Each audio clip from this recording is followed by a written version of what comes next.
বাচ্চাগুলো এই যে বাচ্চাগুলো দাঁড়ায় আছে এদের নিয়ে আমাদের ভয় লাগছে না যে কখন কি হয়ে যায়? আমরা এদের সেফ দেবো কি করে? আমরা গার্ডিয়ানরা নামছি ঠিকই, কিন্তু এদের আমরা সেফ দেবো কি করে? আপনি বলেন কি করে আপনারা সেফ দেবেন?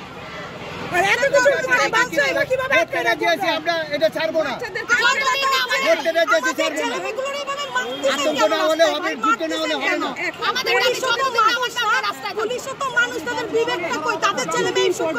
আমাদের ছেলে মেয়েরা রাস্তায় আছে, তাদের অধিকারের আদায়ের জন্য তাদের সাথেই পিছনে আমরা আছি। আতঙ্ক তো হয়েই আসতেছে।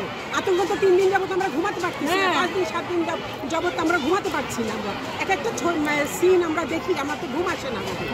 ঠিক আছে, আমার ছেলেপেলেরা সমস্ত বড় হয়ে গেছে, এসে যার যার মতো নিয়ে আছে। আমি আসছি এই সাধারণ ছেলেপেলের জন্য, এদেরকে দেখতে, এরা কি করতেছে, এরা বাবা মারা কি অবস্থায় আছে, কি আমরা কতটুকু আতঙ্কে আছে সেটা বোঝাতে। আর যারা প্রোটেক্ট দিবে তারাই তো আক্রমণ করতেছে, প্রোটেক্ট দিবে না কেন? বাচ্চাদের কোথায় কে মারা যাচ্ছে, কোথায় কে কাকে মেরে ফেলতেছে, গুলি করতেছে, একটা নিরস্ত্র ছেলেপেলেকে এভাবে মেরে ফেলতেছে গুলি করে, এটা তো হয় না ভাই।